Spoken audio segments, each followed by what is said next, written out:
বাসায় যেই শুনি মেহমান আসবে, মেহমানের জন্য আয়োজন তো অন্যরকম, রান্নাবান্না তো আছে, সাথে যদি এক্সট্রা একটা কিছু তৈরি করা হয়। থাই স্যুপ তৈরি করে ফেললাম এক পাতিল, যেটা খেতে দারুণ।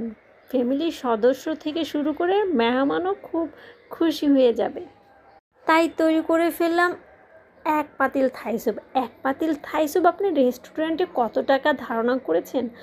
সেই টাকা যদি আমি বাঁচিয়ে অল্প খরচে বাসায় তৈরি করে ফেলি, দেখুন কতটা সুন্দর হয়েছে। দেখতে যেমন হয়েছে, খেতেও দারুণ হয়েছে। তো আপনাদের কাছে কেমন লাগলো অবশ্যই আমাকে লাইক কমেন্ট করে জানাবেন। স্যুপের সাথে তৈরি করে ফেললাম অন্থন। অন্থন ছাড়া তো থাই স্যুপ জমেই না। এই স্যুপের রেসিপি যদি আপনারা জানতে চান, আমার আগের ভিডিও আছে, সেটা দেখে আপনারাও বাসায় তৈরি করে ফেলতে পারবেন।